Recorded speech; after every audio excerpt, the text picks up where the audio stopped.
We've been to so many places lately. What do you say we take a day off from adventuring and just find somewhere nice to relax?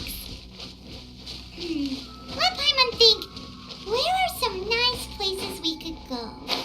Oh, why don't we pay Cloud Retainer a visit at Mount Outsong? It's been a while since we last saw that illuminated bird. She's always the one popping up out of nowhere and scaring us half to death. So let's surprise her this time.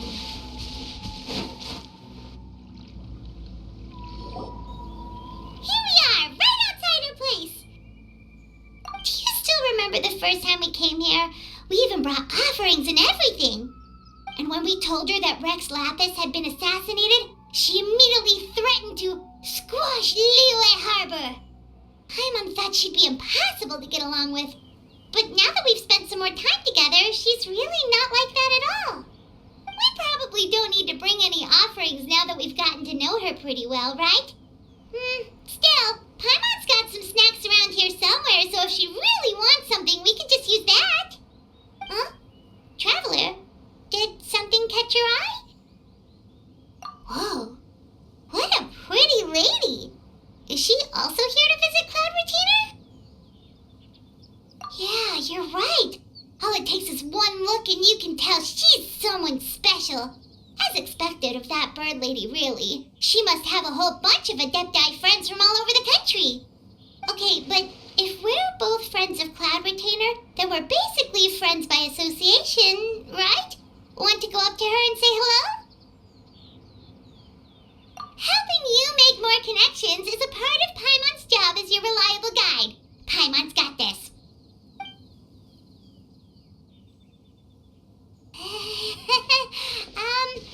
Hello.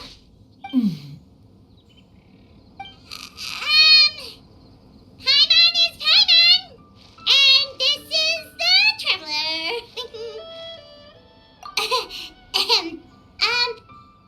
Paimon doesn't think we've met, but we're also friends of Cloud Retainer. May we have the pleasure of learning your name, Madam Adeptus? You two... What is this tomfoolery? Has the shift in form so clouded your eyes that you no longer recognize one anymore? Wait, you're... Huh? You're the illuminated bird? But you look human. How did that happen? Oh, donning human form is scarcely any test of one's abilities. As for your confusion, one merely had no reason to indulge such inclinations before. So, you're indulging now because? Well, one has made plans to pay a visit to some disciples at Liyue Harbor. Taking on a human form for such a trip is simply a way to make matters less conspicuous. You? Worrying about keeping a low profile? You're the one who likes to pop up out of nowhere all over the place. In fact, Paimon can think of several examples. Like last year, when you suddenly appeared on the top of a roof without any warning. Or...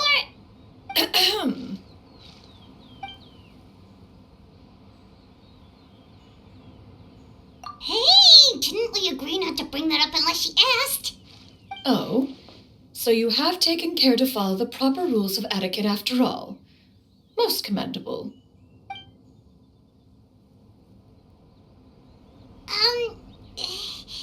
Well, this is all Paimon's got. You don't mind, right? One has never found oneself lacking in basic comforts. On the contrary, it is the gesture that one values above all else. So long as you've shown proper respect and consideration, the quantity or quality of the gift is but a trivial matter. That kind of makes Paimon feel a little guilty for trying to keep them for herself. Anyway, where were we before you reminded Paimon about the gifts? Ah, right. So by disciples, you must mean Ganyu and Shenhe. It's also been a while since we last saw them. Maybe we can come too. One planned to extend the invitation even if you had not raised the matter yourself. Shenhe and Ganyu should be quite pleased to see you again. However, one would first inquire as to the reason behind your visit here. You have cause to seek one's company? Yeah, we just found ourselves missing you and wanted to see how you were doing. We were hoping you'd tell us one of your stories. Who knew we'd run into your human form while we were at it? Is that so? If there are no urgent matters at hand, then let us make haste for Liyue Harbor. Ganyu is likely still working at Yuehai Pavilion, so that shall be our first stop. Sounds great! Then let's all go to Liyue Harbor!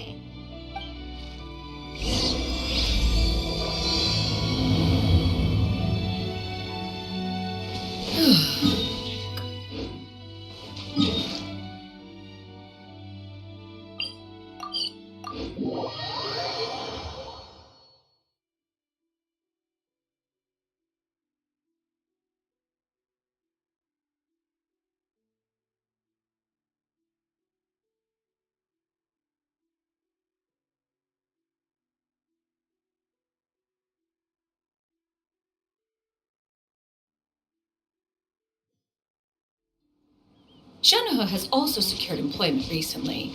In her correspondence with me, she wrote that she shall have no need to return for the foreseeable future. Did they think one was so easily mollified? One shall investigate everything with one's own eyes and decide for oneself if their living conditions are satisfactory.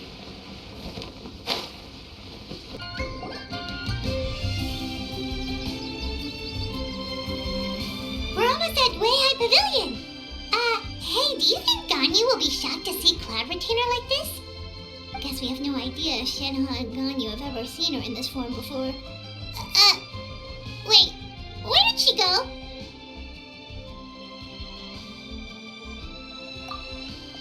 Why are you just standing there, Cloud Retainer? Quietly now. One shall stay here. You two can go and meet with her.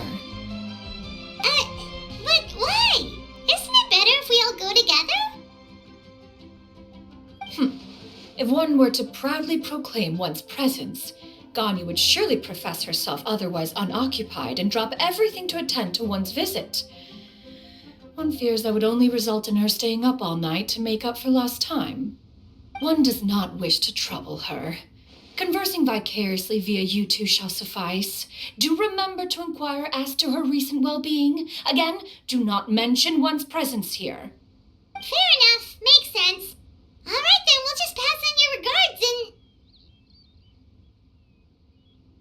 Cloud Retainer? Oh.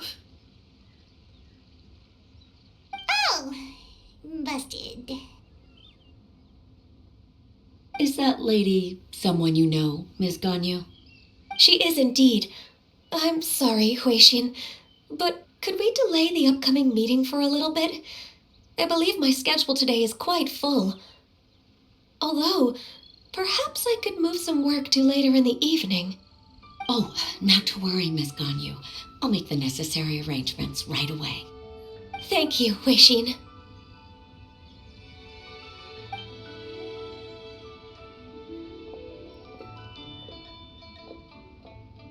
It's been a while, Ganyu. Greetings.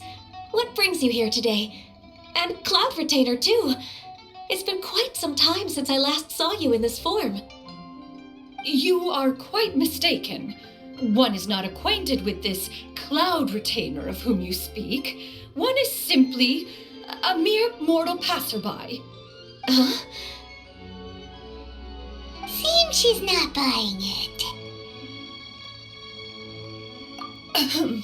That was but a simple test. One did not expect you to be able to recognize one so easily, especially after so many years of only seeing one's other form.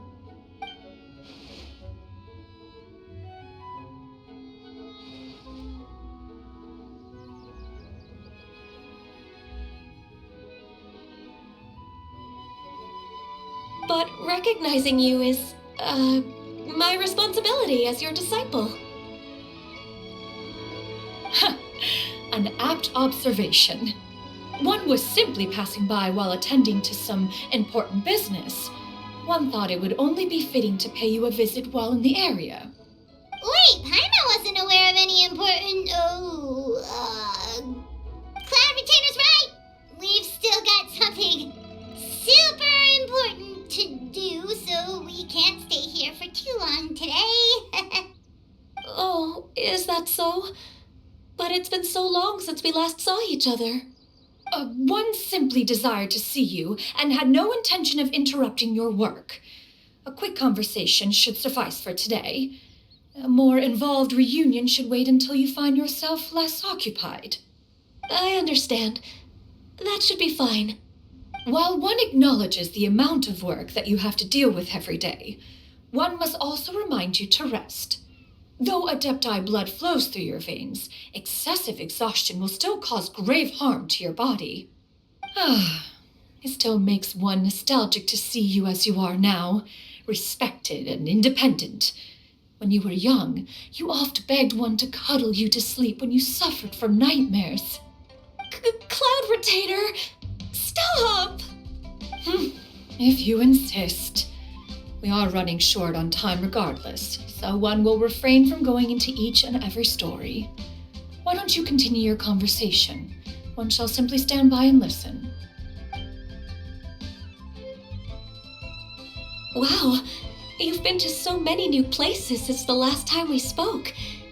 If you ever need anything, please just come find me at Yue High Pavilion. Also, forgive me for my presumptuousness, Cloud Retainer, but if you plan to continue appearing in this form, don't you think it'd be helpful to adopt a human name? A human name? You raise a valid point. Considering the sheer extent of one's renown, Cloud Retainer is surely too recognizable as a name. You really think so? Not that you're not famous or anything, but that famous? You presume to know the extent of one's illustrious achievements. One would hardly think such a thing to be possible. Nevertheless, Ganyu's advice cannot be ignored. From this point on, when in public occasions, be sure to refer to one as Shenyun. Shenyun? I assume that's a reference to the full record of Pristine Pavilion. An adeptus of years past would rise with the clouds and rest with the moon. They were enlightened and wise, free and unfettered. The writer referenced Master's name to describe her carefree and spontaneous nature. Oh, that sounds super cool! Paimon feels like only the most powerful of Adepti could rise with the clouds and rest with the moon. Actually, those lines were originally written to describe Cloud Retainer herself. Huh? Wait, so you're really that powerful? And what of it? Did you truly take one to be nothing more than a bird of bigger than average size? Not exactly. To be fair, Cloud Retainer rarely speaks of her past accomplishments. The tales of her past can only be found in ancient texts.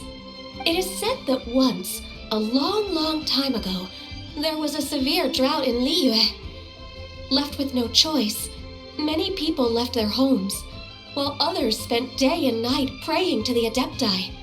Although I did not live through such tragedy, simply reading about it is enough to gain a visceral understanding of all the pain and desperation during that time. On top of the drought, a noxious gas also began to spread through the land. If not for Cloud Retainer's efforts, much of Liyue would be nothing more than a barren wasteland today. The books had this to say about what happened. Upon arrival, the Adeptus borrowed the wind to retain the clouds.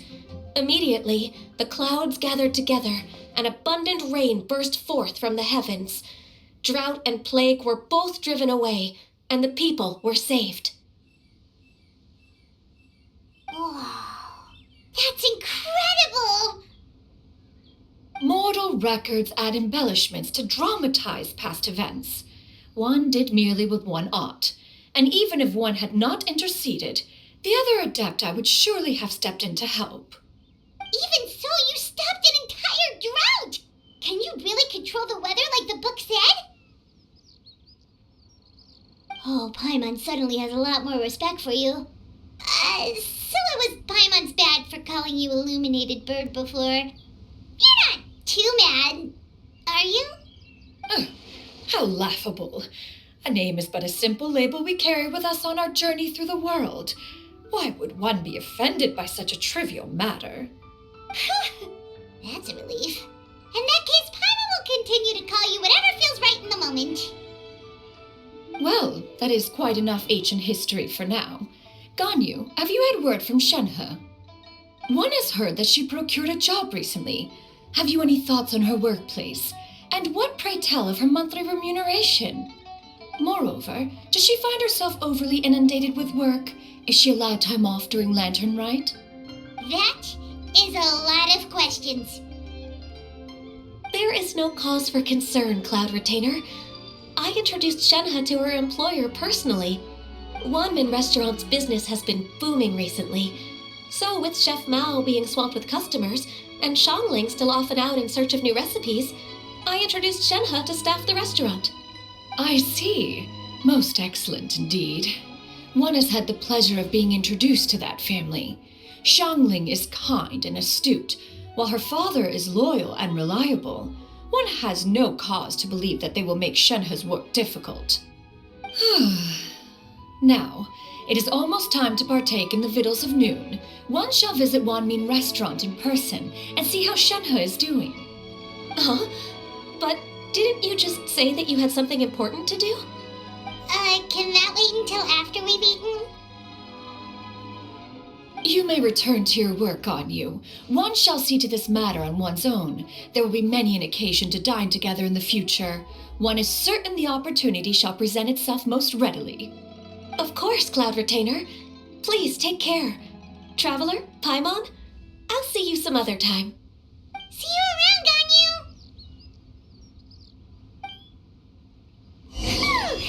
Paimon was pretty quick on the uptake there, don't you think? As soon as you mentioned important business to attend to, Paimon realized that you were just looking to cut the conversation short and not take too much of Ganyu's time. Is Paimon right? No, in fact, it was not an excuse. One is indeed visiting Liyue Harbor for an important purpose. Wait, for real? The moment is not yet upon us. Still, the truth will be revealed to you in time. Huh. She really seems to be playing up the whole mysterious Adeptus thing right now. Is it because we just heard that cool story about her powers?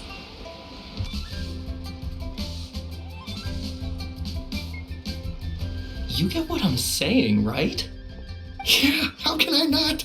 Not even fine food is enough to distract from the presence of a fine lady, eh?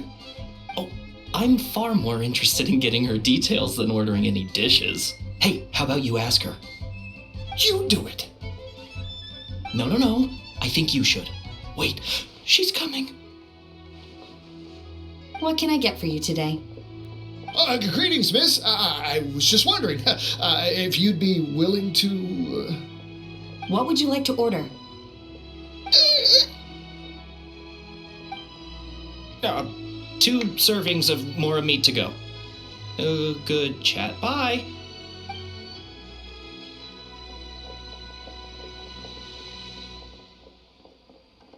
Shenhe! Welcome. It's been a while. May I take your order? Don't welcome us as guests and greet us as old friends in the same line. It's weird. Mm-hmm. Oh, and this is? This is Miss Xinyun. Master? Huh? Huh.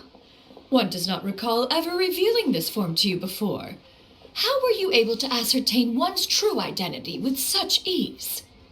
I've trained and lived with Master for more than 10 years. I would recognize you no matter what form you take. You... Is something the matter, Master? Hardly. One simply learned of your employment from your letter and came to check on your well-being. And check out the great food, too. Indeed. It's almost lunchtime. My apologies. I'm still on the clock and can't talk for very long. Well, if it isn't the Traveler and Paimon, are you here for Shenhe? The lunch rush isn't in yet, Shenhe. So I've got things covered for now. Go ahead, sit down and enjoy some time with your friends. I'll let you know if things pick up. Thank you, Chef Mao.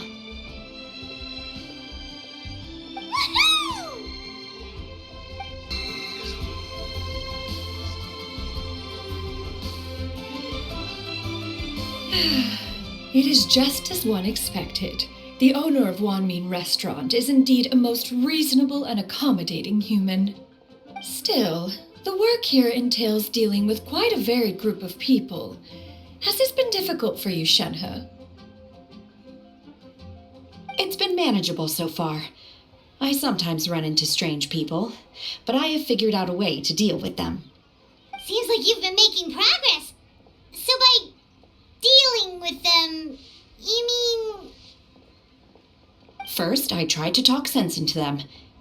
If that doesn't work, I threaten them with violence. At this point, they usually decide they are in favor of a civil conversation. Oh, how should Paimon put this? Oh, a sensible plan. One is gladdened to see you integrate so well into human society. And you, Master? How have you been? Simply marvelous. Though Mount Outsong has scarcely enjoyed your presence recently, one has hardly found the pleasure of one's own company to be lacking. I see. Oh, just as expected of Master.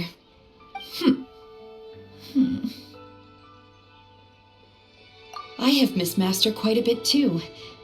Even though work has been busy lately, I've already had a conversation with Chef Mao about taking some time off soon to visit Master. Oh, you did? Do make note of such matters in your letters in the future. There's hardly a need to keep one in suspense.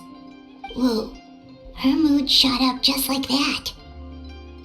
By the way, Master, since you are in Liyue Harbor, have you had the chance to visit Ganyu? Indeed. She is similarly preoccupied with her work. There was time only to exchange a few simple pleasantries. Ganyu told us the story of Cloud Retainer's name. It was amazing. We never knew how powerful she was before. I see. In that case, allow me to also share a story about Master's past. Oh? Is that a problem, Master? I believe this to be a good topic of conversation. No, not a problem. One was simply caught off guard. But no matter. Please, proceed. One is most curious to see how much of one's own conversational prowess you possess. Master once participated in a race against Mooncarver. After Mooncarver lost, he insisted that Master's ability to fly gave her a natural edge in such a contest. In response, Master agreed to forego flying in return for being able to use one of her devices in the race. Mooncarver accepted, only to find Master with a brand new device on the day of the contest. What kind of device was it? It was a mechanical vehicle made out of iron. What was it called again? Oh, an electro-powered bicycle? Oh, you refer to the bicyclical Thunder Flashmobile. One spent 49 days conceptualizing and crafting it. It need only be infused with adeptal energy, and it can cover thousands of miles in one day. Oh, it boggles the mind why Mooncarver ever supposed he might best me in a contest of locomotion. Though he sprinted with all his might, he could barely keep up. Alas, the one flaw of my mechanism lay in its weakness against mountainous terrain. One was thwarted mere seconds from victory, when it was thrown off course and failed to make it across the final stretch. Truly a most unfortunate turn of events. Anyway, do go on, Shenhe. Master, that was the end of that story. Is that so? With you gone, one has seldom felt the desire to call upon those old fossils for another contest. What is a race without spectators, after all? Have you been lonely, Master? Lonely? At one's age, entire human generations come and go in the blink of an eye. Even one's own self-directed musings can span several days and nights. 'Tis a most foreign sentiment. The mere mention of it is preposterous. Mm-hmm. What is the reason for that look upon your face? It's nothing. It's just... Well, Paimon gained a lot of respect for you after listening to that story of you summoning the rain and everything. But all it took was a few words out of your mouth and it's like you're back to being that illuminated bird again. I was just a little bit confused. Which one of the two is the real Cloud Retainer? To me, they are both, Master. One is the master that's widely revered by the people, while the other is the master that I respect and adore. Huh. One finds oneself exalted yet again with sweet words of praise and flattery of a most extravagant nature. You chose to exalt one with your words, yet you refuse to grace Mount Outsong with your presence for any extended period of time. One would almost question the sincerity of your estimations. This is not to say that your words paint an inaccurate picture. One has always lived by a single ideal. Eschew all action and abide by no rule. One does as one pleases and speaks as one pleases. Others may critique or praise as they see fit, yet one places little weight in such judgments. She got 2 sentences of flattery from her disciple, and it's as if her ego is about to burst. Do you have any empty tables?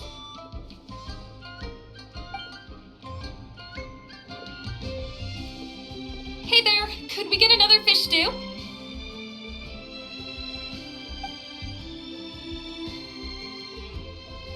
I'm hearing more guests come in.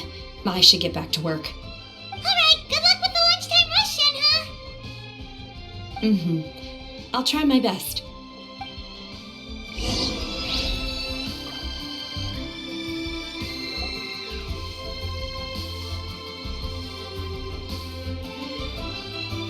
So much yummy food! Paimon's gonna feast!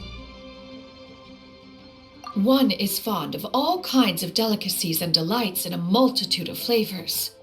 The dishes here demonstrate no shortage of culinary skill. Their unique flavor profile has left one more than satisfied. In fact, one has been struck by quite the fit of inspiration. One has already begun to conceptualize the next generation of supreme cuisine machines. Everything's so tasty! A bit too hot at times, but still super tasty. I'm sorry, miss, but our tables are full. Shall we try somewhere else, Granny? But it smells so delightful. Can we really not eat here? My poor legs can't go on for much longer. Well, you could always check with some of the other guests and see if anyone's happy to share a table. Okay, I'll ask around.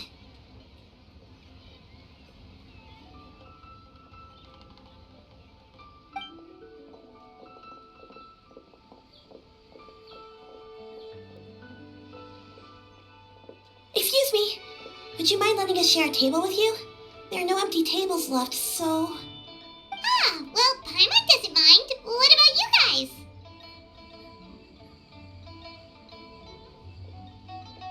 Great! Thanks so much. My name is Shuyu, and this is my granny, Yuendai. Granny? Yep.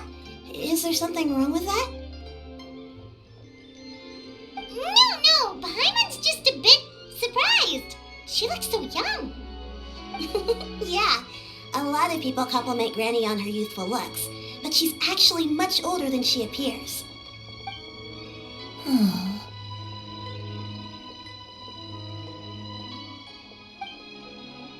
Granny, why don't you take a seat? Come on, it's not polite to stare. Huh. Have we met before? No. 'Tis a fated meeting, then. Please, take a seat. What would you like to eat, Granny? I can order for you. I want braised earthworms. They always pop up out of the ground after a rainstorm. No, not this again. Granny, there's no braised earthworms on the menu. Braised earthworms? Well, that sounds weird. Do people actually eat that? Right, that's what Paimon was thinking too. Need any help? Help? Oh, do you mean with Granny? Thanks, that's nice of you to offer. Granny has pretty bad dementia, so her memory's getting worse all the time. She's always saying things that sound kinda confusing. Actually, her memory's been bad ever since I was little. But it's gotten so bad lately that I even have to remind her who I am every morning. They died young. It's just me and Granny now.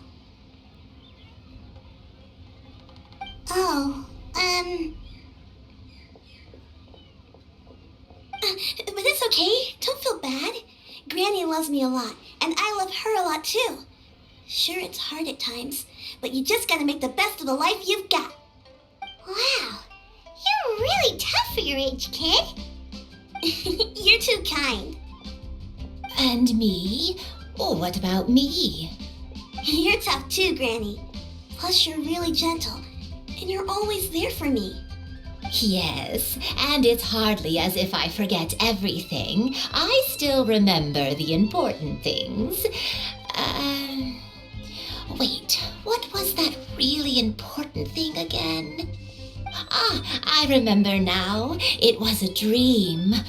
I had a dream where everything was dark. Someone was standing in front of me. She told me to come and find her, and that once I'd found her, I would be free. Huh? That sounds super important. But how come you've never told me about it before? It was just a dream, so I forgot about it. But I'm in a good mood now, and somehow I remembered it again. You know, I believe I've had this dream a great many times. But just how many times have I had it? Now that I do not remember. Wait, so you have a reoccurring dream where someone's talking to you? That sounds spooky. Oh, does that mean you're possessed?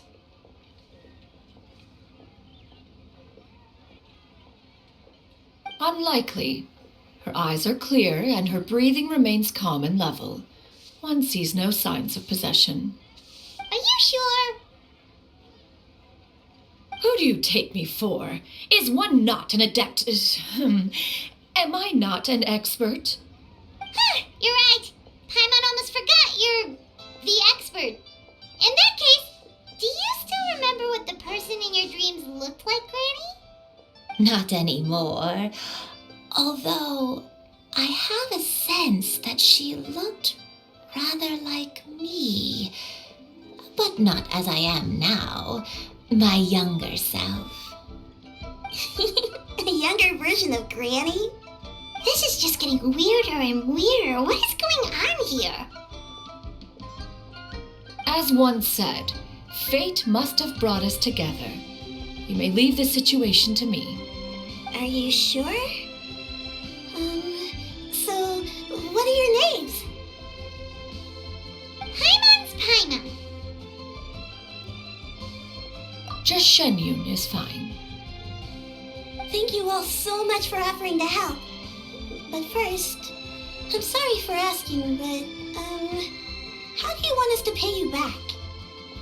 Oh, we don't need any payment for this.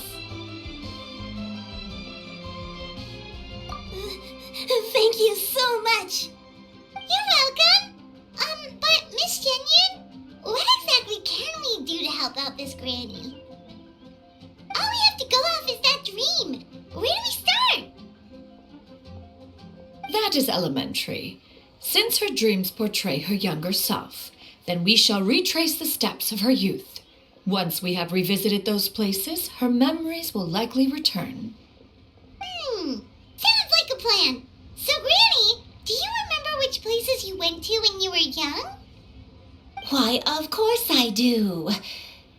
The heavens above, the earth below, the wispy clouds, and the Emerald Mountain streams.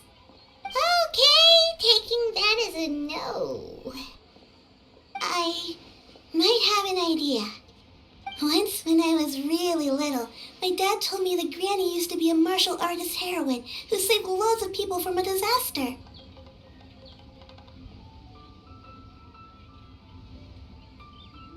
If it's true, then maybe they wrote about it in the history books or something. A martial arts heroine? Oh, Shinto knows tons about Liyue's chivalric traditions. If anyone knows about the heroes of the past, it's him. Let's go find him at the Feiyun Commerce Guild. Are you leaving already? But I'm still hungry. I'll go order some food, Granny. If there's nothing on the menu you especially want, I'll just get a few different things. It seems we must part ways for now. The Traveler and Paimon are bound for the Feiyun Commerce Guild, while Yuendai and Shuyu shall remain here and partake of their lunch. As for myself, I have matters to discuss with Streetward Rambler. Streetward Rambler? Oh, you mean Madam Ping! Precisely. Let us meet at Yujing Terrace once you are ready.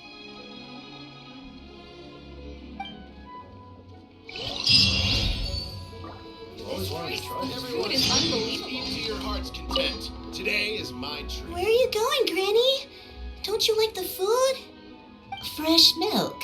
I need to buy you some fresh milk. Milk? Why? You need to drink milk before eating, or the spicy food will make you cry. Hush, little one. Don't cry.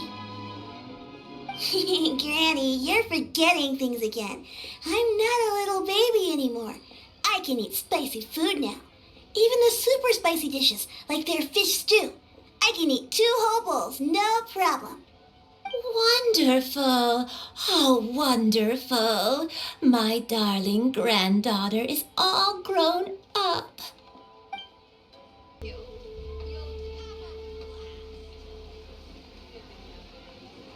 Huh. It's you two. What brings you here? Shincho! Great, we found you! We wanted to ask you about something.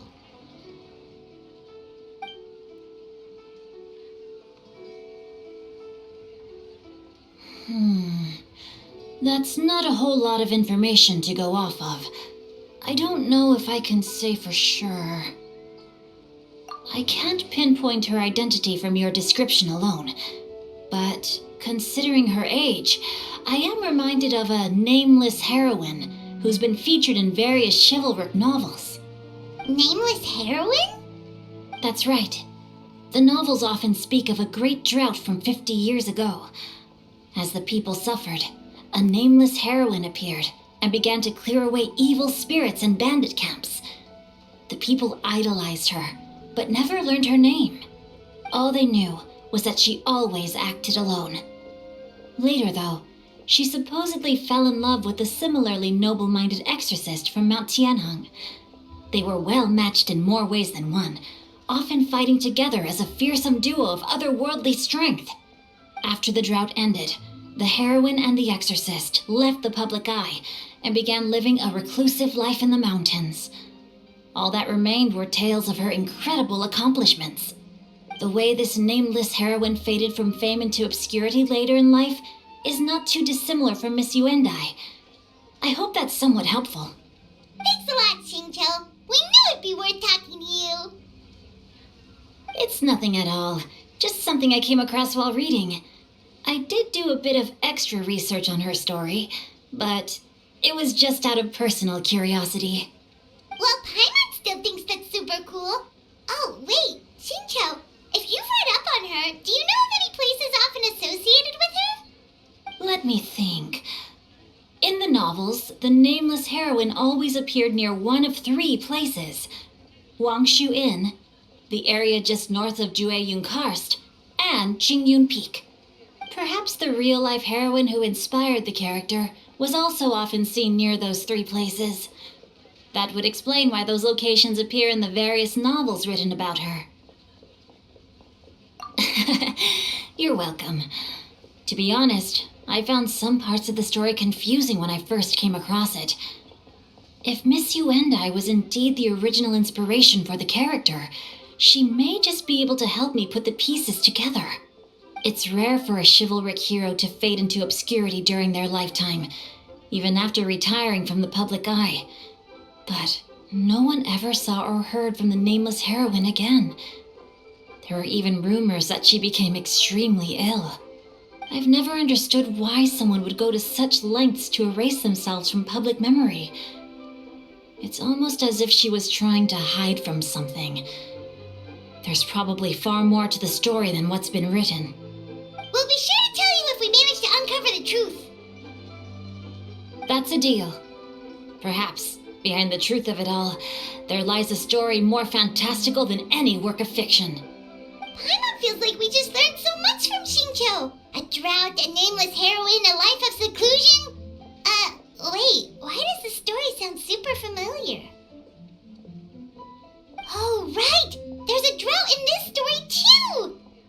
Shincho, are droughts super common in Liyue or something? Well, they used to be. But people have long since developed methods to prevent them, like by cultivating the soil or digging canals. So while droughts do happen from time to time, they are rarely regarded as true disasters. The drought 50 years ago is probably one of the worst we've had in the last several centuries. The crops withered, the streams ran dry, and the monsters in the mountains became rabid and agitated. Countless caravans were attacked, and people who lost their homes came together to form bandit groups. What started as a natural disaster soon became a human tragedy as well. That sounds awful. Yeah, and that's exactly why the nameless heroine was so beloved. She must have been someone of true integrity to do so much for the people while asking nothing in return. Still, as terrible as that drought was, it was nothing compared to the truly calamitous disasters that befell this land in ancient times.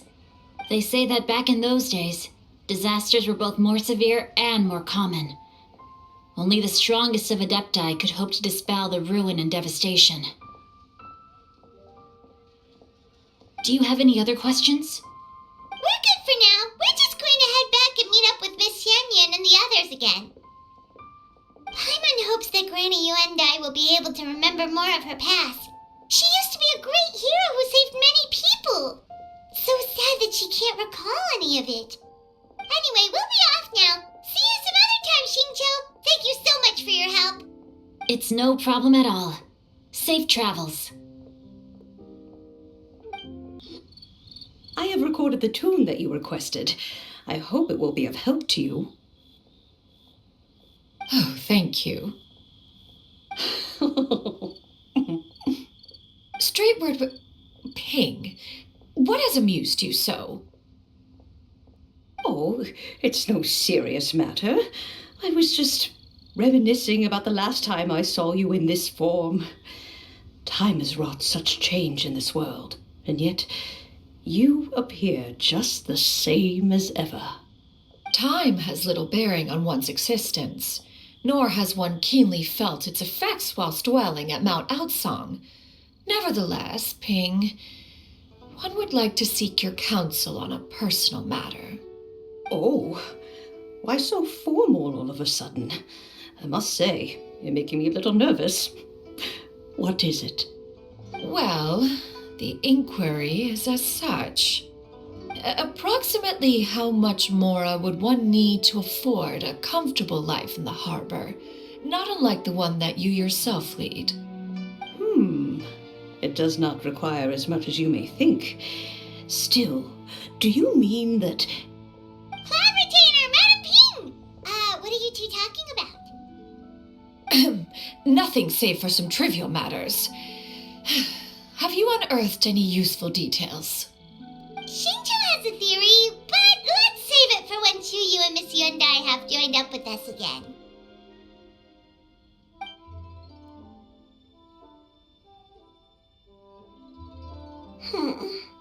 Do not be troubled, young lady. Here, have some tea. Thank you so much. with what you know of your granny? According to the story, the nameless heroine eventually fell in love with an exorcist from Mount Tianheng. Maybe that's my grandpa.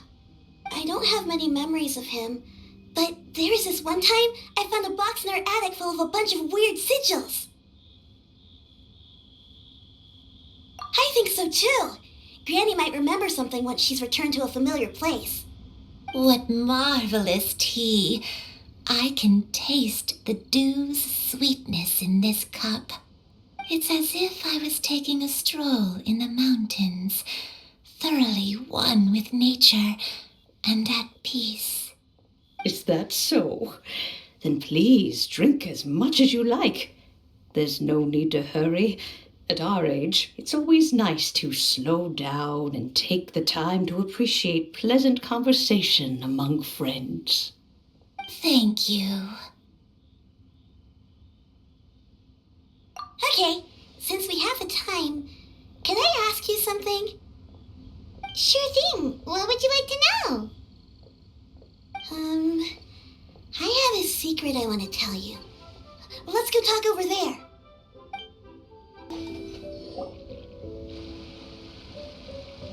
What's wrong, Shiryu? Well, I've been kind of meaning to ask ever since we started talking in the restaurant, but are you guys all adepti in disguise? Oh! About that. Well, you guys just seem super special. Plus, I think I might have heard Miss Shen Yun call herself an adeptus. Oh, must have been a slip of the tongue.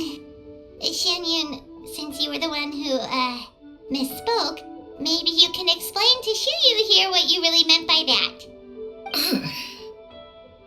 One is indeed an adeptus. Is that of some concern to you? Huh? I knew it. Well, one time when I was a little kid, I saw a pure white illuminated crane. I had this super high fever, and Granny wasn't around.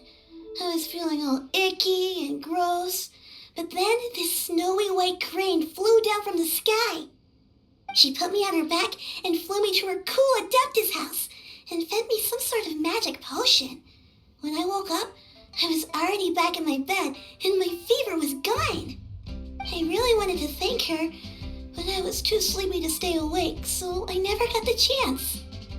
So I just kind of wanted to ask if maybe any of you have ever met an adeptus like that?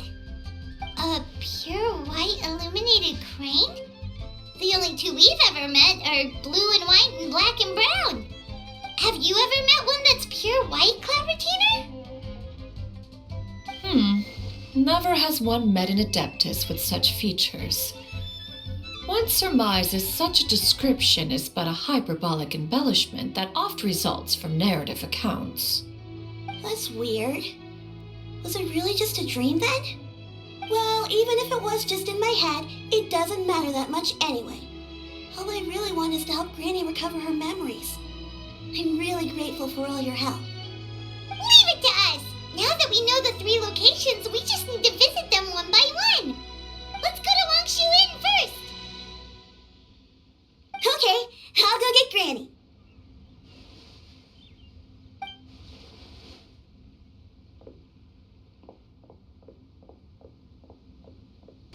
Leaving already? Well, just remember that you can come over for a cup of tea anytime.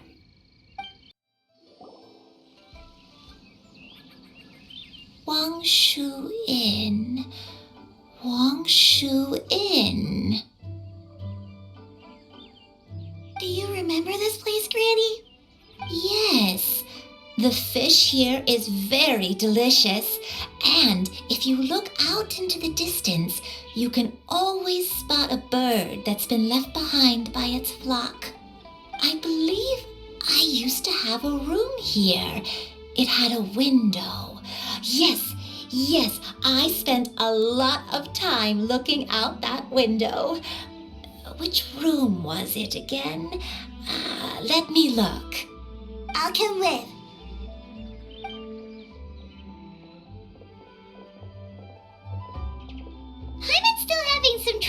understanding what she's talking about, but if she's so familiar with this place, that must mean she lived here, right? Wait, huh? Whoa! Shell! What are you doing here all of a sudden? You scared the living daylights out of Paimon! I sensed a non-human presence and decided to come take a look. If you're here, then there's likely no trouble afoot. I suppose there's no cause for concern. It's been a while, Cloud Retainer. I see you have returned to your previous form. I have indeed. I fought alongside her in this form on many occasions during the Archon War. Oh, wow! What was she like during the war? Oh, wait, let Paimon take a guess. Was it anything like this? Behold, the glory of one's newest invention, the Bang Bang continuous fire mechanism. Hands up and surrender, or be prepared to face the full might of the Adepti. An impressive imitation. Paimon knows her all too well. Even so, Cloud Retainer was not always as ostentatious as you describe. You may be unaware, but her talent with Adepti sigils is just as formidable as her skill in mechanics. The Archon War reached its peak after Guizhong's death. The Cloud Retainer who fought beside me in those devastating battles was taciturn and solemn, only speaking when she had to activate her sigils. A Cloud Retainer who barely talks? Paimon can't picture it. But what happened after that? If you were so powerful in your human form, why did you decide to take up your bird form again? Once one had bid farewell to the world of mortals, what use would one still have for such a shape? When dwelling between mountain and forest, away from the struggles and troubles of the mortal world, a mortal form is hardly the most fitting of choices. After the war, Cloud Retainer retired to Mount Outsong, only revealing herself to the occasional visitor, and always in her avian form. Although I do believe there was an occasion some 30-odd years ago when she decided to don her human form. I believe it was for the purpose of... One believes there is little need to relive bygone matters. Granny, are you okay? Back then, at this place, Perhaps this conversation should end here. I shall take my leave now. Should you encounter any trouble, you need only call my name.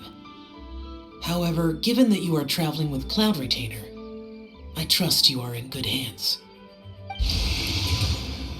Everyone! I think Granny is finally beginning to remember her past. Slowly now, calm your mind and recount what has been recalled. a long time ago, I stayed here to recuperate from my illness. Huh. So what Shinto said was true. You did fall ill. Was that why you went into hiding? I don't remember. I'm very sorry, but I can't even remember the name of my illness. The only thing I can remember is that it took a great toll on me, and there was no cure for it. I was confined to my room in Wangshu Inn, where I spent many days unconscious. I'd come to every once in a while and stare at the migrating birds outside the window. It was a solemn sight. I remember crying, but I'm not even sure I knew why.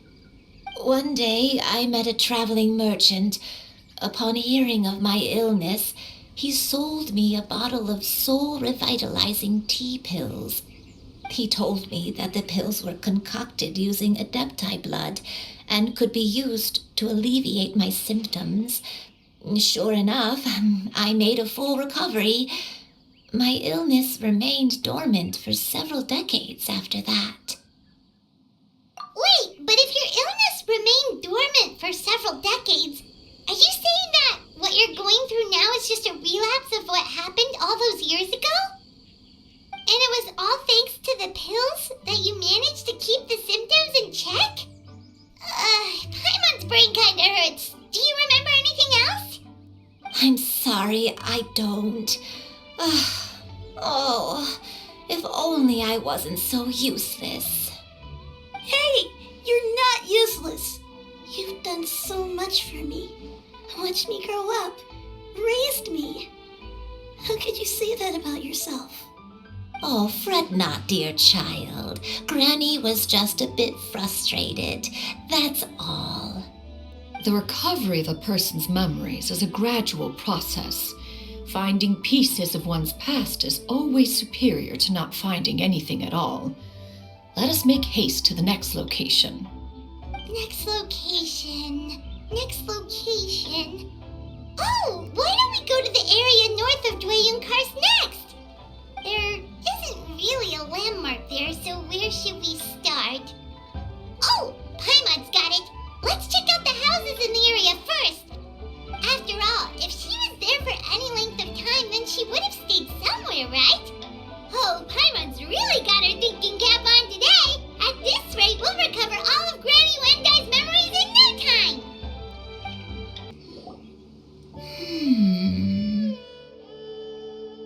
I don't remember this place at all. I don't think I've ever been here before. Still, I was thinking, this place feels perfect for a game of hide and seek. Huh? Why a game of hide and seek? I'm not sure. Maybe it's because I used to play that game a lot with Shuyu when she was younger. I don't remember playing it that much. Are you sure about that, Granny? We only played a few times, and we stopped once we realized I was no good at the whole seeking part. Ah, is that so? Then I must be mistaken. Not here then. Let's try somewhere else.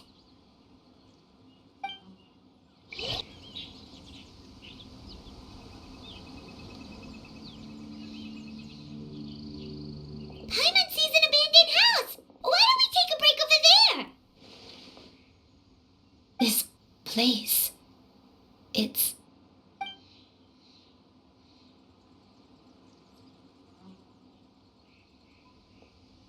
Did you remember something, Granny? I remember. Shuyu, this is where your father was born. It was a moonless night. I had been injured, so your grandpa was supporting me.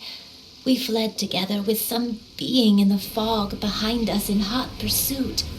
I had exhausted my strength when the labor pains came on, so we took refuge in this house. Your grandpa set up a barrier outside, but neither of us knew if it could hold the monsters back. I remember that night.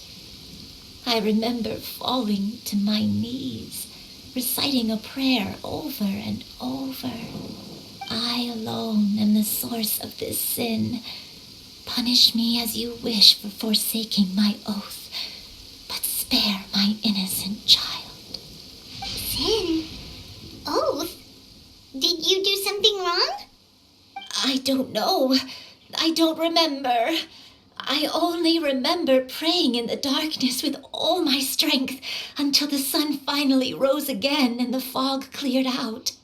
Eventually, the house was filled with the sound of my baby's first cries. That baby was your father.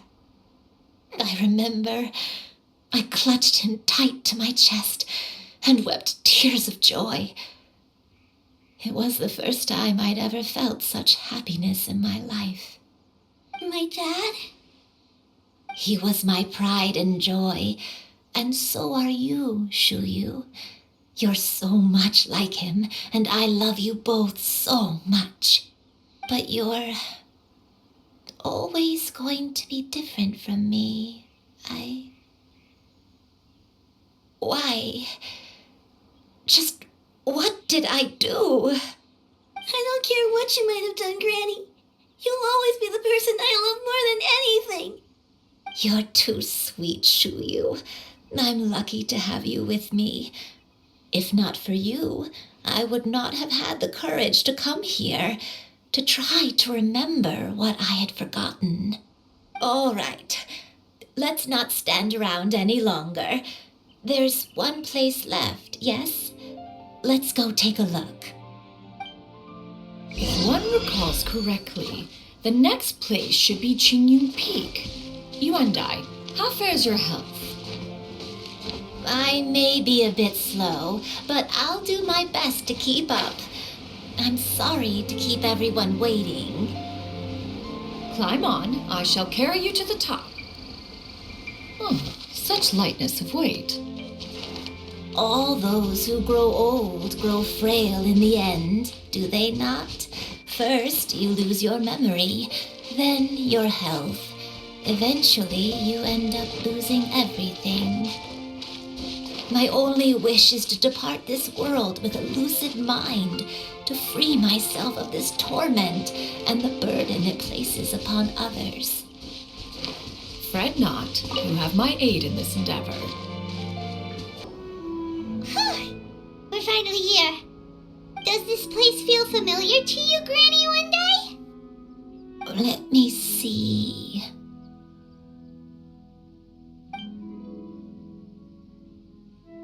How strange. Have I lived here before? When we were at Wangshu Inn and the abandoned house earlier, though I couldn't remember everything, I still felt a sense of familiarity. I could easily picture myself in those places. But here, I don't have that feeling. Perhaps I did come here in the past, but it just didn't leave a strong impression on me. But did the stories get it wrong then? Yeah, that's true. But they're also the only thing we have to go off of. Paimon was hoping this place would jog Granny Uendai's memory just like the others. I'm sorry to disappoint you too. It's all right. We're not going to give up yet. We'll figure something else out. Just you wait. Thank you. If only I could remember. Huh? That way. What's that mountain? Oh, let Paimon look! Huh? Isn't that Mount Outsong? Looks like we've come full circle. Mount Outsong. Mount Outsong. Granny, are you okay? Don't push yourself, Granny. It's okay if you can't remember. You shouldn't do something that makes you sad.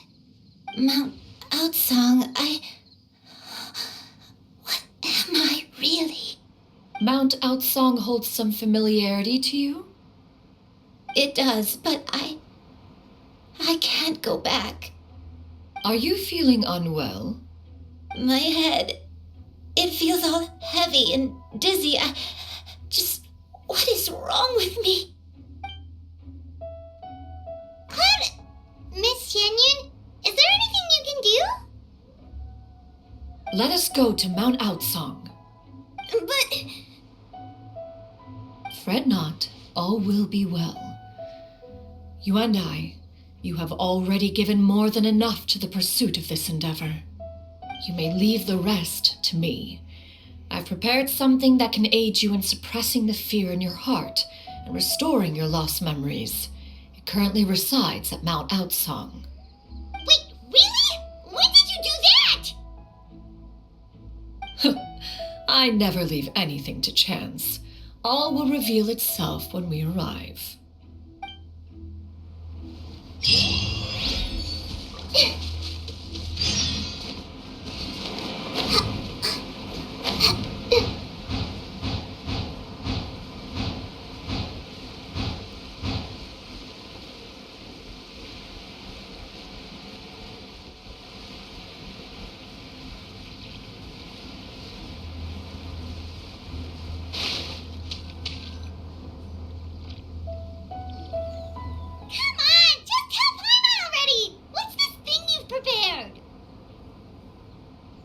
Here, this is it.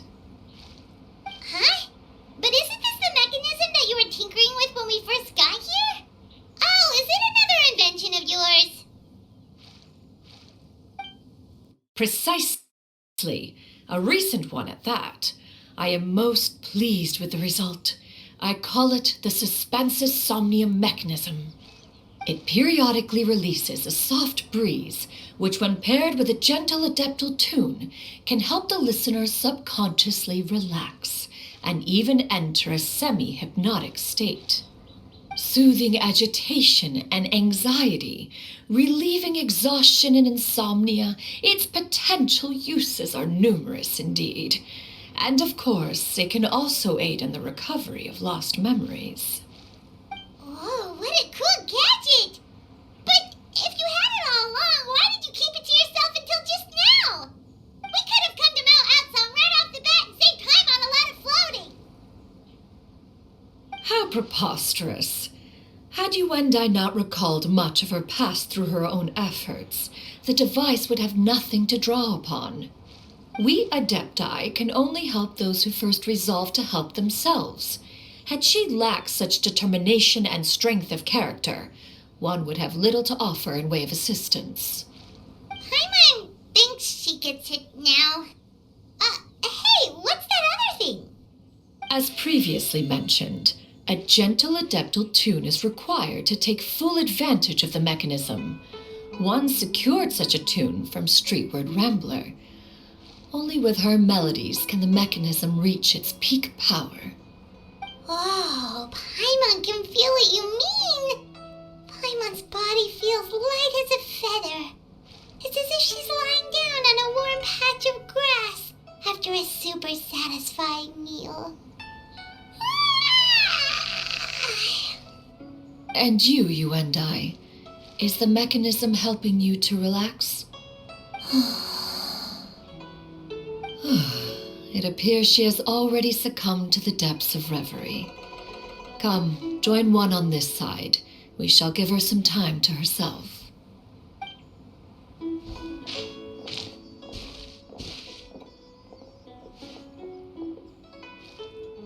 The drought is over.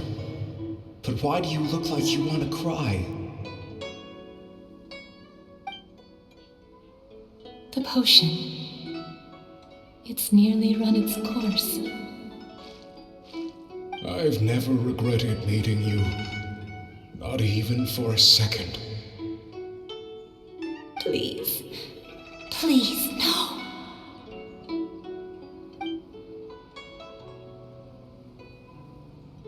Have you forgotten? This is the world you left behind. One of gentle breeze and morning dew, perfectly straddled betwixt the realms of heaven and earth. This is your home.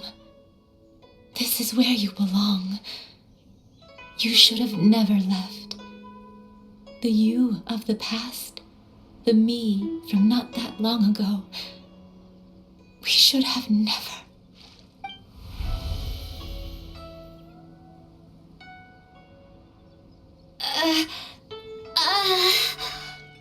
So that is the truth.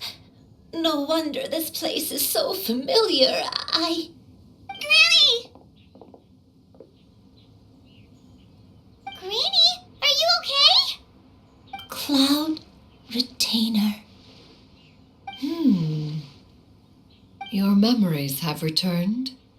Wait, did you just call her by her full name? Does that mean you already knew each other? Yes, I now remember everything.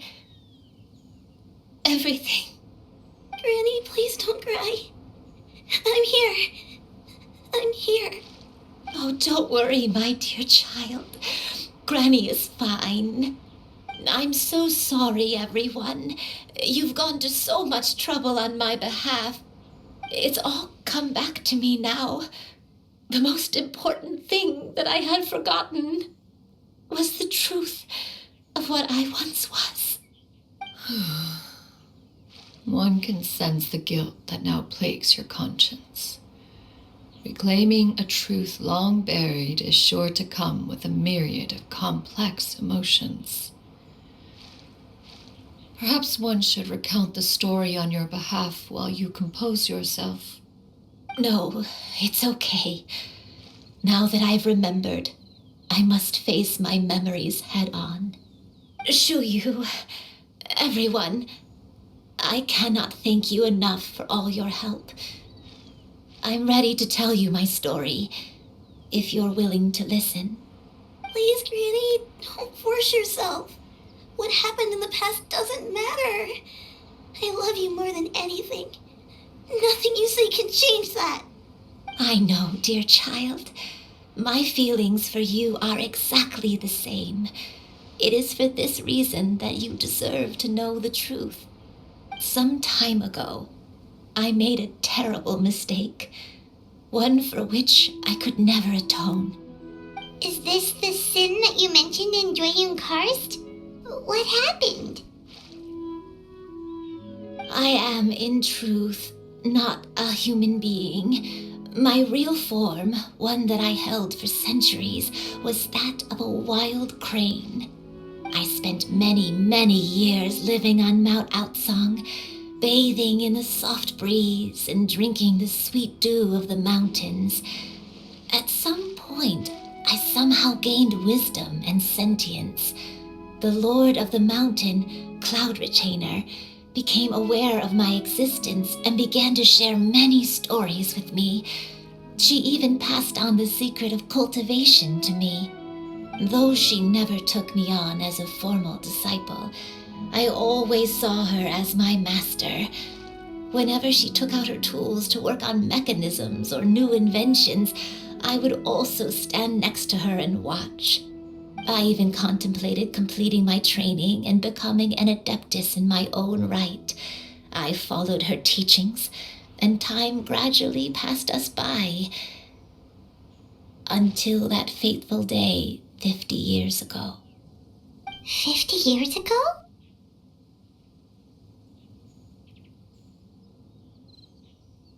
That's right. Master regaled me with many stories of her past deeds. From them, I learned how she had saved people from a similar crisis in the past. She was the one I looked up to the most.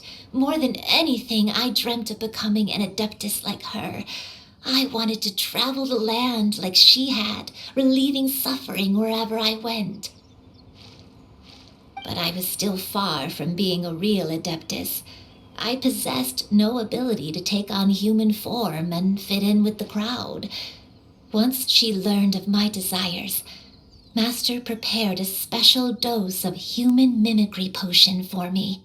She warned me that the potion's effects would only last 10 years, and if I were to fail to return to my original form at the end of that time, I would forever forget my past as a crane and become something neither human, beast, nor adeptus.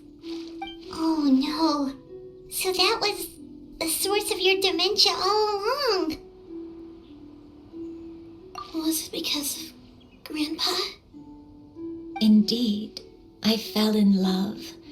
Though he was human, he had spent his entire life training on Mount Tianheng. When we met, it was not only my first foray into the world below, but his as well.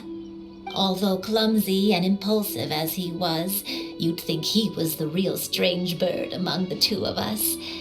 But still, just like me, he cared deeply about the world and wanted, more than anything, to cleanse it of all pain and suffering. I could not help but fall for him. But my time continued to tick away. Those 10 years passed by in a flash. Yet I did not want to leave his side, so I... Oh no, what happened next? I committed an offense. I wanted to stay with him, even if it meant living a life full of pain and suffering, even if it meant that I would eventually turn into a monstrosity. I knew I had betrayed Master's hopes, but I was too ashamed to face her. So I wrote her a long letter instead and asked someone to leave it outside her abode. I was convinced that she would not support my decision, and I lacked the courage to speak to her face to face. In my shame, I fled and tried to hide from the world, such that no one would be able to find me again. But that was only the beginning of my troubles. I began to suffer from a strange illness. My memories became hazy and confused, and I could no longer keep myself awake. I understood that my pain was caused by my refusal to return to the life I was fated to lead. Along with my memories as a crane, I soon forgot the true cause of my suffering as well. I knew only that I had committed a sin. All I could do was pray for forgiveness, even if I had long forgotten what needed to be forgiven. Looking back, I was beyond lucky to have come across that traveling merchant at Wangshu Inn. It was such a fortunate coincidence that we were there at the same time.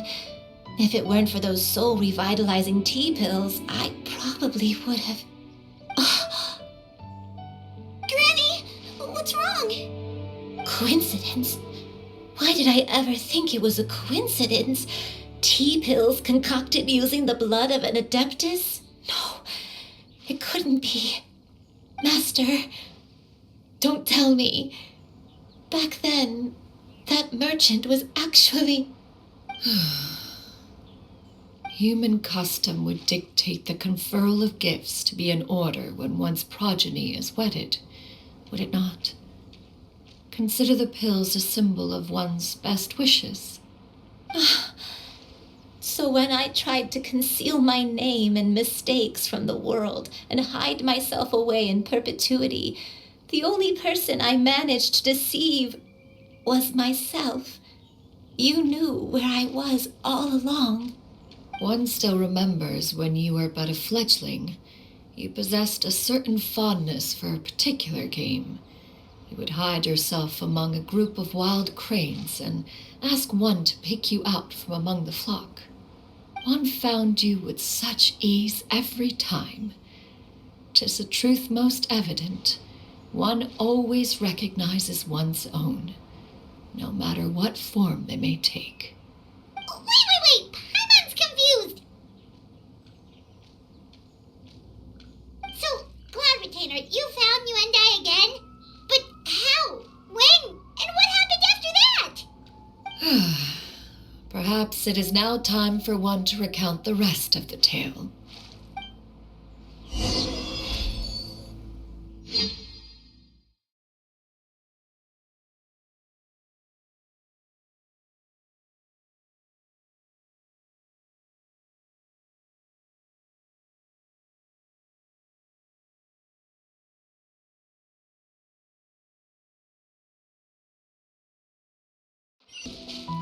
One was furious upon receiving your letter.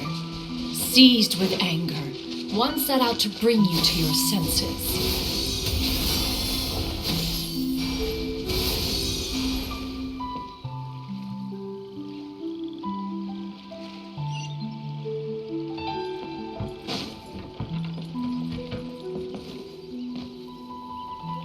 In truth, one had more than a few misgivings about your chosen partner. As an exorcist, his talent was lacking. One could hardly say his skill with sigils was any better. But soon, one came to appreciate the devotion he bestowed upon you during your illness. He never uttered a complaint and rarely left your side. Unwilling to begrudge someone of such character, one decided to overlook his aforementioned deficiencies, glaring though they may have been. Wishing to grant you a life without regrets, one gathered many divine ingredients and used one's own blood to create a form of medicine. Though imperfect, it managed to suppress the more dire effects of your illness. As for how to deliver the medicine, after much contemplation, one eventually decided to perform the deed oneself. One took great care to alter one's features and select the appropriate attire. Only after meticulous scrutiny did one finally set out for Wangshu Inn. As one expected, you were most ignorant of one's true identity. You showed not even the slightest inkling of recognition. One was quite torn. Should one have celebrated the success of one's disguise, or mourn the loss of your acquaintance.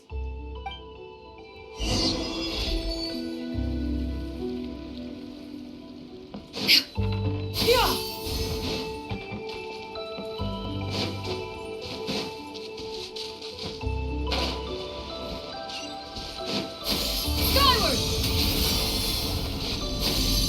Skyward! Scatter!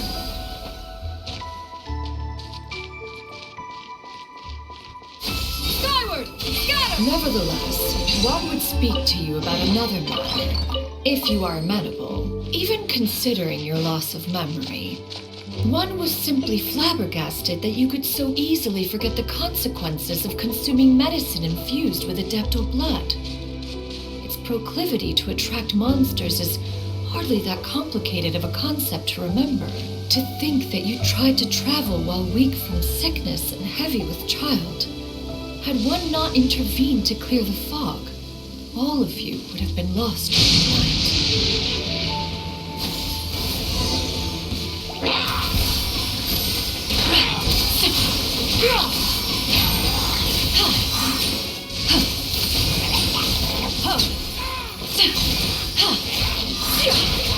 Skyward! Scatter!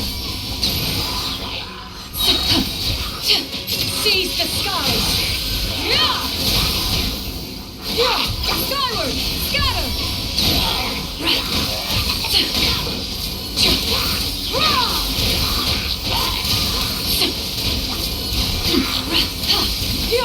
Skyward! Make way for the Adeptus!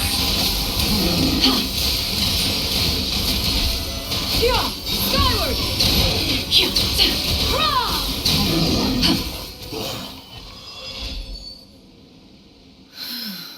Those monsters would hardly have pursued you with such ferocity without sufficient incentive. They were likely incited by the presence of godly remains. Said godly remains, in turn, were likely drawn to the trace of one scent on your body. One was, after all, an active participant in the Archon War. Some of the gods were likely shattered by contraptions of one's very making. In the end, one was relieved to see you endure through the night. At the break of dawn, one heard an infant's cry pierce through the air, and one saw you carefully cradle the child to your chest. Although certain mortal matters remain foreign to me, one could not help but be moved by your joy. To see you happy, that was more than enough.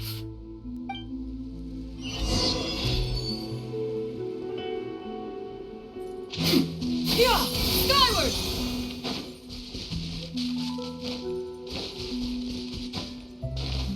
Now you should have a complete understanding of the events. Wait, but if that's true, then the crane who took care of me when I was sick must also be... Ah, one had almost neglected to recount the absurdities of that tale. Scatter!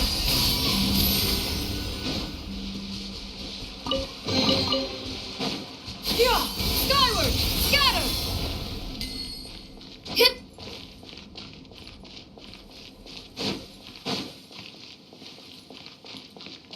Skyward! Scatter!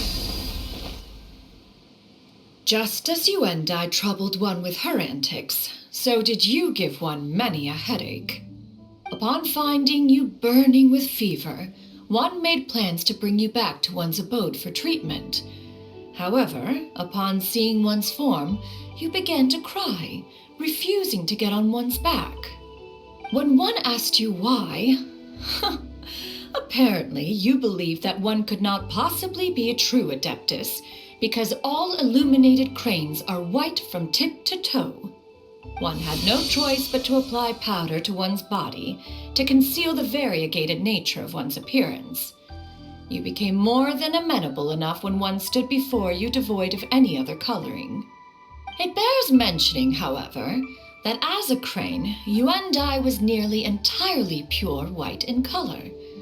Though you had never encountered her in that form, you still recognize the essence of her being. Perhaps fate brought you two together in more ways than one.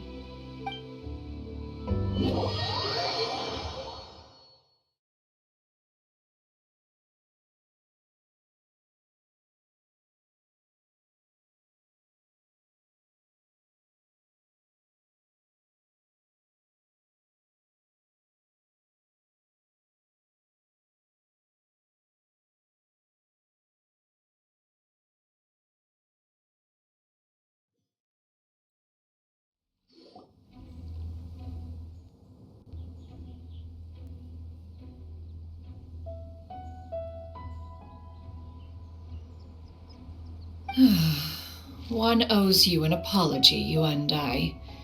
One recognized you upon your very entrance into Wanmin restaurant. One has always viewed you as a disciple of equal standing with Ganyu and Shenhe. Indeed, one wished to bring your story to a satisfactory end with this visit to Liyue Harbor. Still, one could not reveal your identity right away. Had one simply informed you of all you had lost, all those cherished memories would merely have become the fictionalized account of another. Memories are most meaningful when recalled by those who lived through them. Would you not agree? Even if the process was painful and arduous to experience. Have you any further inquiries?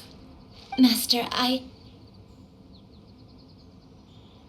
must ask, if you found me all those years ago, why did you leave me be, even though you knew about my mistake? Why did you not bring me back to Mount Outsong by force? One has never regarded your action as a mistake. It was a simple choice, nothing more. When it is time for one's progeny to leave the nest, it is the responsibility of an elder to let them fly free. Yet, when your wings grow weary and the night grows dark, just know that you always have a place to which to return. 'Tis a refuge referred to by many a name in mortal writing. Home, nest, haven. Whatever its denomination may be, its essence remains quite unchanged. One speaks, of course, of a place not unlike one's own abode. One's disciples are free to come and go as they wish, yet the door remains forever open to those who wish to return. One rather hopes you count yourself among them. Thank you. Thank you so much. You and I. One expects you too have sensed the rapid deterioration of your condition as of late. Have you not? 40 years ago, you chose a path without a future. Though one used one's own blood to provide you with a few decades of extra time, it merely delayed the inevitable. One may have extended the path, yet one was unable to alter its final destination. Even the power of an adeptus has its limits. Had your condition continued to deteriorate, you would have forgotten your life as a human entirely. In the end, you would have turned into a creature lacking in the ability to even comprehend its own monstrousness. Fortunately, you were able to avoid that scenario by reclaiming your memories. Though one sped the process along by providing some guidance, the result is entirely a reflection of your own effort. So, what's gonna happen to Granny? One will help her reclaim her original form as a wild crane. If it be fated, she may recover her sentience one day. She's gotta go back to being a regular crane, huh? Master, you've already done more than enough for me. I don't know how I could possibly repay your kindness. This is a better result than I could have ever hoped for. How much time do I have left? Not long. The transformation is imminent. Granny? Please don't leave, okay? You're all I have left. Please. Don't be sad, dear child. Granny has led a wonderful life. My only regret is having to leave you behind. Don't forget to eat well, okay? A growing young lady like yourself needs lots of good food to grow big and strong. Promise Granny you'll take good care of yourself when I'm gone. I promise, Granny. I'll do whatever you say. Good girl, good girl. Don't worry. It's not goodbye forever. Granny's gonna become the most formidable crane in all of Mount Outsung. Granny will train day and night. I won't stop until I can turn into a human without having to rely on anything but my own power. When that day comes, we'll be able to live together again, you and I. How's that sound? Good. That's a good girl. Even though we won't see each other for a little while, as long as we both work hard, we're sure to meet again someday. I'll eat well, Granny. I promise. And I'll wait for you, no matter how long it takes. I'll wait for you to come back. That's a good girl. Then Granny really has no more regrets. I'm so sorry, Master. Thank you for everything.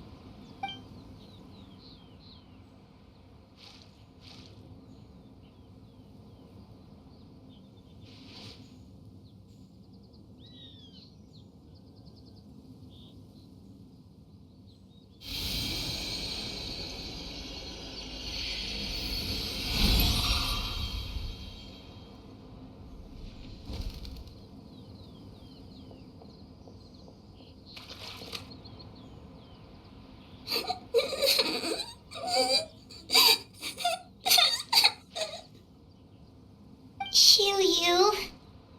Let her be. At her age, crying is a natural, if not fitting, response to such an event. Tears are a necessary part of maturation. Sometimes there is scarcely a better vehicle to wash away the toll of stress and misery. Now that the issue has been resolved, you should also take a moment to relax. Give yourself some time to rest. Take a nap if you must. One will wake you in due time.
I always believed we would see each other again, that our days of separation would finally end, and all my troubles would be behind me.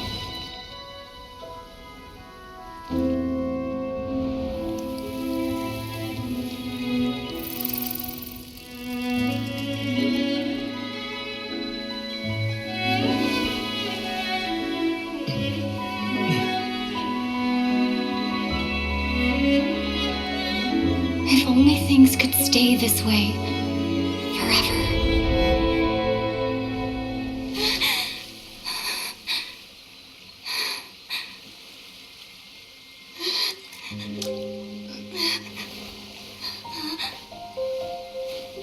A nightmare? Curious. If you're relaxed, shouldn't your dreams be pleasant? It was a good dream. It's just. You aren't ready to wake up.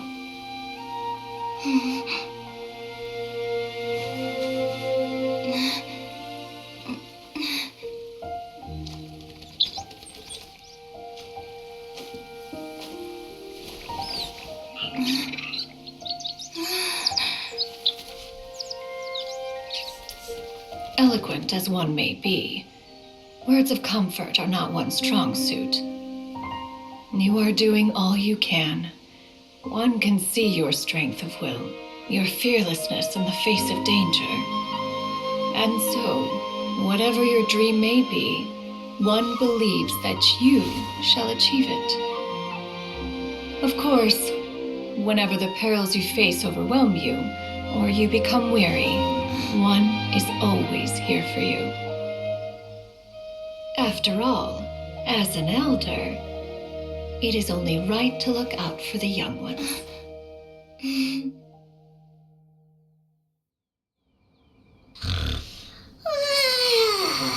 Grilled chicken drumsticks. Huh?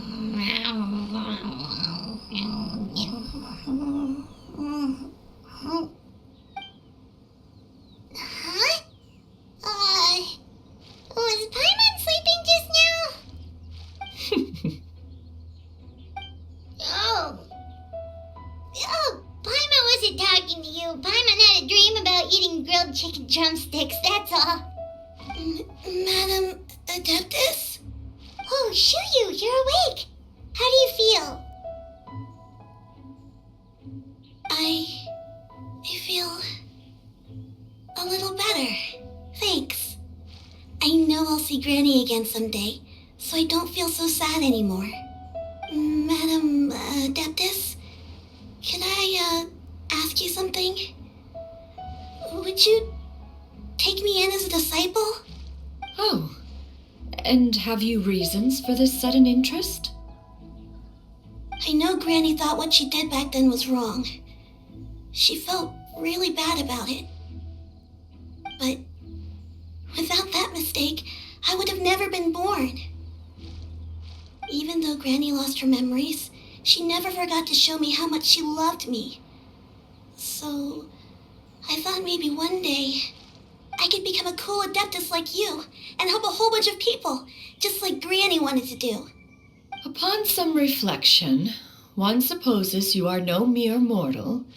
The fact that Yuendai's blood flows through your veins is proof enough of that. If this is what you desire, one shall make it so. Thank you so much, Madam Adeptus.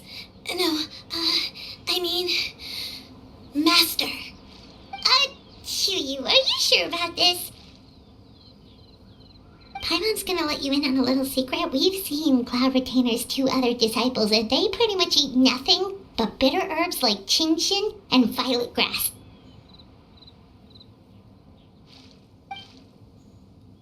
If you join them, you'll never enjoy One-Man Restaurant's delicious cooking ever again. How utterly preposterous. One has never enforced such a rule. Every individual must find their own path to enlightenment. So long as one retains a pureness of spirit, one's dietary proclivities are quite irrelevant. Well, you say that, but Paimon's not seeing any tasty treats up here now, is she? Although Mount Outsong is rich in natural beauty, its location does preclude access to certain finer mortal comforts. That is precisely why one plans to relocate to Liyue Harbor. Shuyu shall have the honor of becoming one's first disciple in the human world. Whoa, you're leaving Mount Outsong? One has never concerned oneself with the location of one's residence. From the very beginning, one has sought only solace and peace. Yet in the end, all of one's disciples ended up in Liyue Harbor. Ganyu, Shenhe, Yuendai, they all chose a life among the mortal world. One has reflected on this fact for many years now. One can only assume that it is due to some failing on one's part as an elder or master. A failing, perhaps, of recognizing what it was they truly wanted. One is most curious as to what aspect of Liyue Harbor could have enticed them to remain there. One could hardly offer an opinion on the matter, but perhaps some time in the harbor will prove instructive. Why are you all so silent? Paimon is, just a bit shocked, that's all. So, does this mean we can grab a meal together in Liyue Harbor sometime? One has precious little time to squander. However, if one finds oneself otherwise unoccupied, one would not be opposed to the idea. One will be assuming the identity of a human while residing in Liyue Harbor. You should take care to avoid disclosing one's true identity. Don't worry, we'll help you keep it a secret.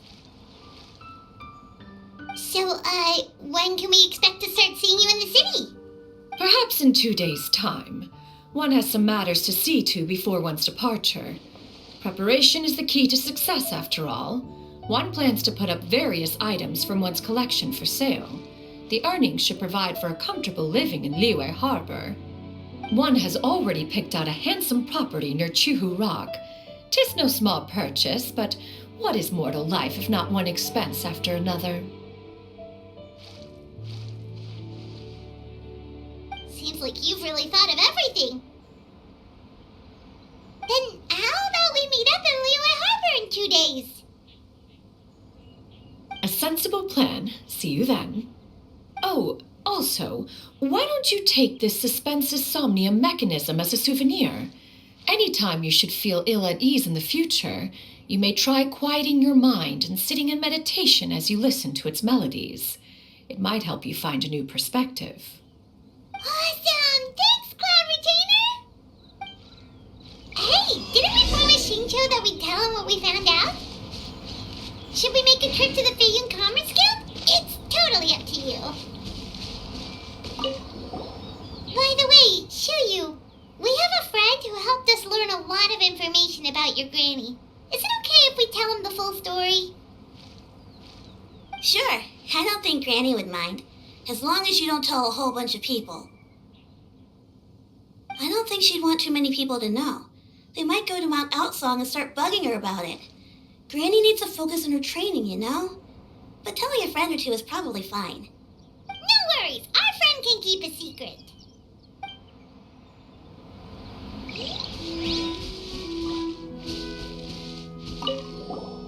So, about your move to Liyue Harbor, you gonna tell the other Adepti about it? I have left an explanatory note in my abode. Those 2 old fossils will discover it, I am sure, should they come seeking my company. Considering their recent penchant for going off on private escapades, however, I find myself caring little for how they shall receive this news. Your concerns are excessive and unfounded. This is but a simple collection of ordinary valuables.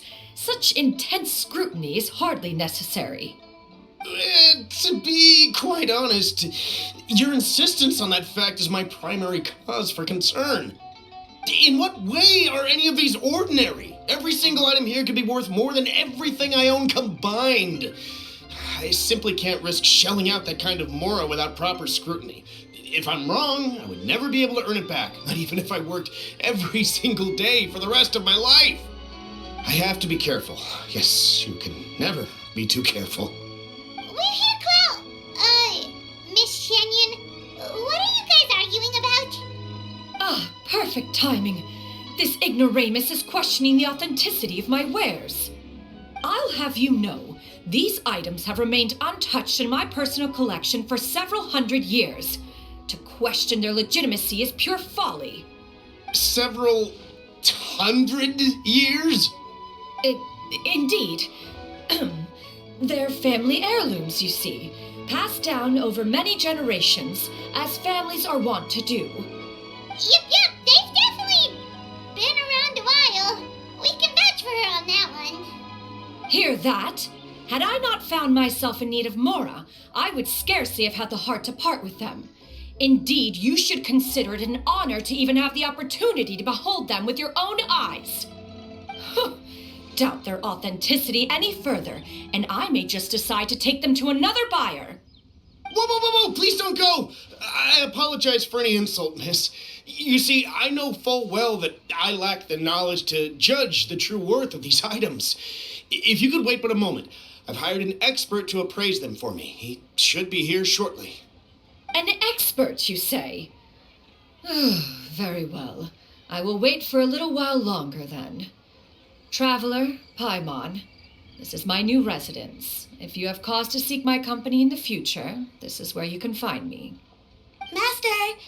Oh, it's you two again. Hello. Shoo you! You got a new outfit! It looks great on you. Mm-hmm. Master made it for me. I like it too. Huh? You know how to make clothes? Do I know how to make clothes? With the support of the proper mechanism, sewing is hardly a challenge.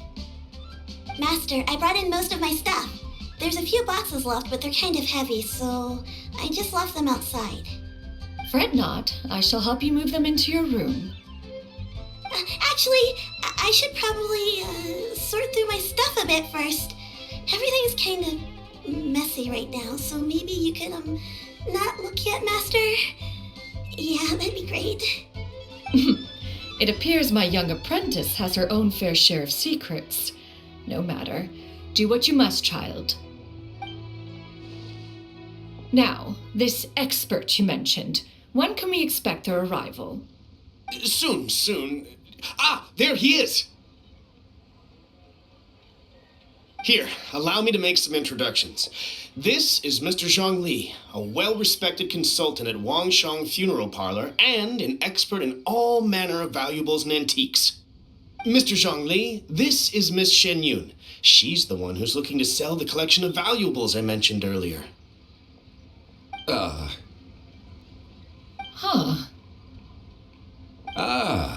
If it isn't Miss Shenyun. It has been quite some time since our last meeting. What a serendipitous reunion. Indeed, most serendipitous. Have you been faring well as of late, Mr. Zhongli? Quite well, thank you. I was fortunate enough over the past few days to enjoy both a stroll in the mountains and a fresh brew of tea from the most recent harvest. The experiences left me with such insight and peace. Huh. So you two are already acquainted? Indeed. How fortunate we are that fate has brought us together again. If you are otherwise unaware, allow me to inform you that Miss Shenyun is a well-regarded collector and appraiser. She is well-versed in all fields, and oft-celebrated for her impeccable taste. You stand to gain much from this opportunity. You are too kind, Mr. Zhongli. True collectors pride themselves on their wealth of knowledge and eye for detail. I can say without a doubt that you are foremost in that regard. Why, you flatter me, Miss Shenyun. It would seem that you are as self-effacing as ever. Not at all, Mr. Zhongli. Not at all.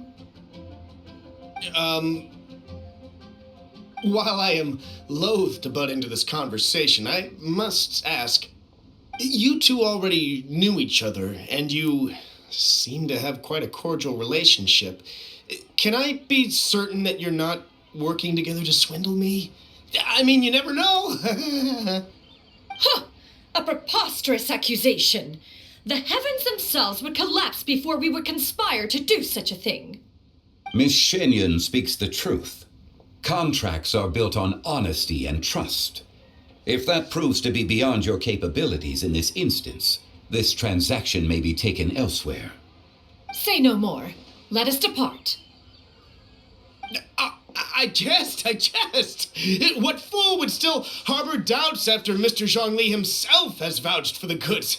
Miss Xinyun, wait!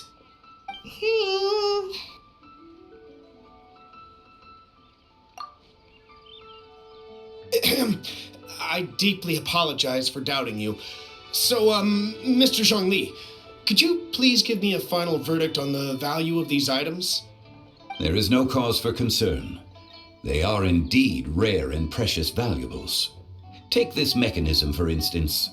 Though one may not immediately perceive its purpose, its structure and appearance are exquisite enough to merit it a place in any fine home. The same can be said for this one here. Few could hope to possess an item that so perfectly blends mechanical wonder with geometric grace. I am sure you have heard from your travels that the study of mechanisms is among the most wondrous arts in this world. With that in mind, I earnestly recommend procuring every last item in this collection. All right. Since I hired you as my consultant, Mr. Zhongli, I shall, of course, trust your good opinion. Then, in that case, Miss Xinyun, I'll take the lot. However, since the final sum is quite large, how about we start with an initial deposit through the Northland Bank? The Northland Bank? Huh. Oh, you refer to the fiduciary house. Oh, very well. I fear people only use the term bank nowadays. In that case, I'll be off for now. I'll return to collect the goods once you've received the funds.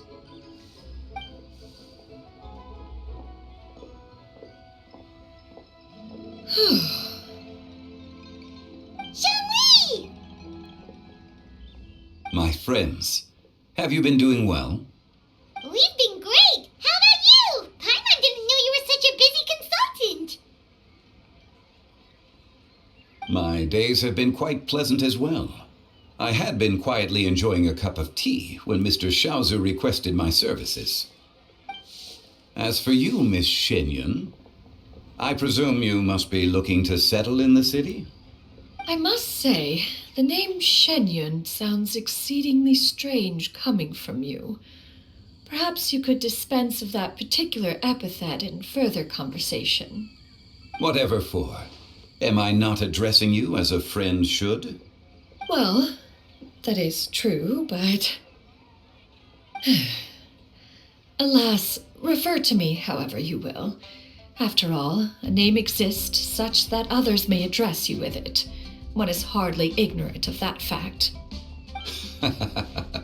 It would seem that you have gained many valuable insights over the years, Cloud Retainer.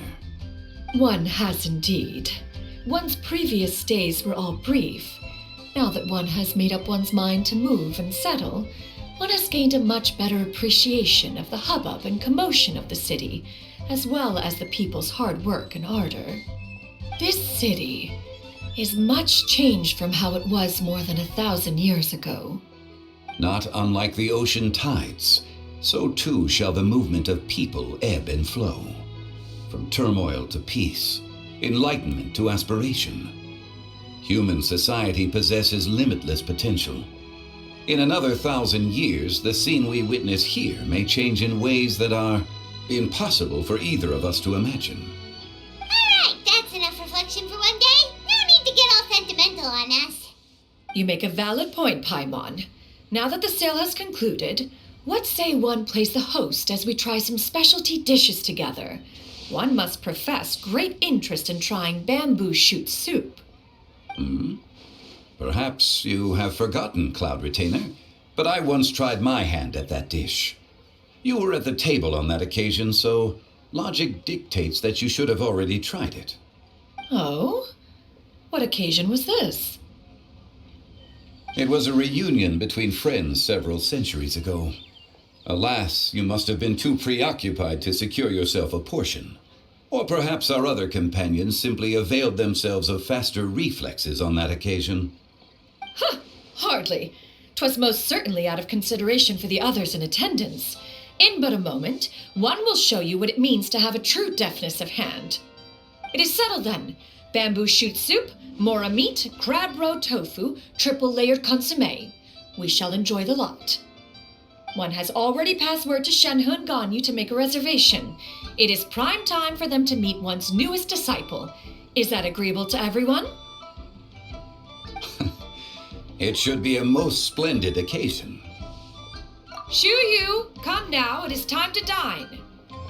Ah, this gentleman over here is Mr. Zhang Li. He is, A humble employee of Wangsheng Funeral Parlor. Pleased to make your acquaintance. Nice to meet you too, Mr. Zhongli. That should be everyone, right? Let's go!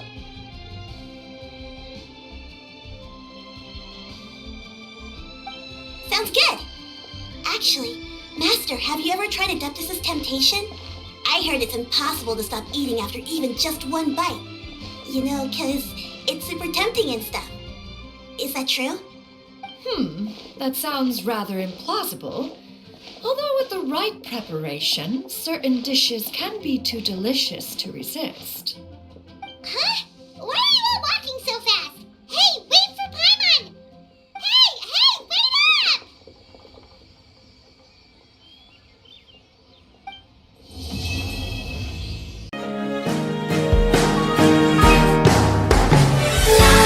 Moves like a flower, far away or by the road, waiting for the one to find a way back home.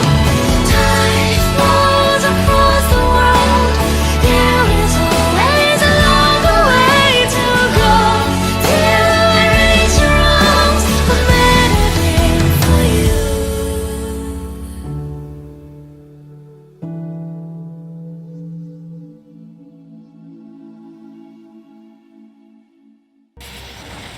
Windblade!